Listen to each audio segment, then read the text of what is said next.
헌법은 국가를 지탱하는 최상의 법이잖아요. 그렇죠. 헌법을 우리가 개헌하지 않는 한, 변화를 주지 않는 한 불변인 거죠. 네. 이게 곧 진리예요. 2017년도 4월에 있었던 일입니다.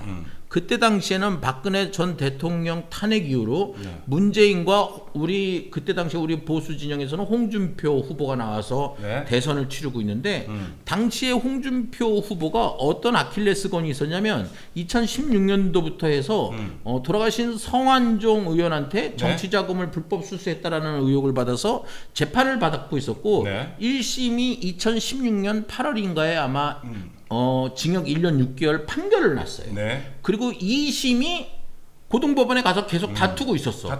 당시에 문제는 굉장히 유리한 상황이었죠. 왜냐하면 그렇죠? 박근혜 대통령 탄핵된 다음에 그렇죠. 상황이니까 엄청나게 지지율이 앞서 있는 문재인 쪽에서 어떤 이의 제기를 했냐면 홍준표를 대통령 만들면 안 된다. 네. 왜냐? 지금 고등법원에서 2심을 받고 있는데 1심에서 이미 유죄가 나왔기 때문에 2심도 유죄가 날 가능성이 크고 네? 이런 홍준표 후보가 만에 하나라도 대통령이 되면 헌법 84조에 따라서 재판을 그러니까 본인이 현직에 있을 때 형사적으로 죄를 지면 그거는 소추되지 않는데 대통령이 된 자가 되기 전부터 진행된 재판으로 인해서 유죄 판결을 받으면 그건 파면되는 거다라고 문재인이 주장하고 그때 당시에 헌법학자들 10명한테 물어봤더니 7명이 네. 그건 문재인 후보의 주장이 맞다라고 맞다. 했어. 그런데 시간이 시간이 지나서 지금 2025년에 이재명과 김문수가 붙고 있는데 지금 이재명이 지지율이 약간 앞서가고 있지만 이재명이 당시에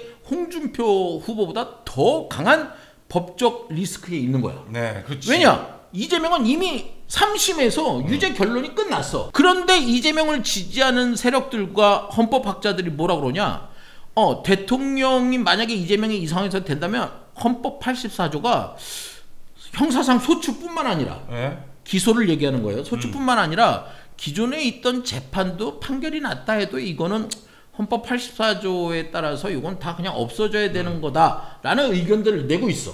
그러니까 똑같은 헌법인데 당시에 홍준표한테는 홍준표를 까는 공격력으로 헌법 84조가 쓰였고 지금은 이재명을 방어하는 방패로 헌법 84조가 쓰이고 있어. 아니 도대체 그렇게 얘기하는 헌법학자들이 누구예요? 도대체 서강대학교 네.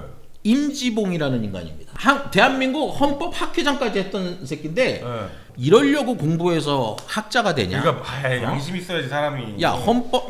그날 오늘의 운세야 헌법 84조를 네가 홍준표한테 과거 문재인을 당선시키기 위해서 문재인을 막 빨아댈 때 홍준표한테 적용할 때는 헌법 84조를 홍준표 공격용으로 써먹고 지금은 이재명 쉴드를 치기 위해서 방어용으로 이런 의견을 MBC나 이런 데 나와서 재고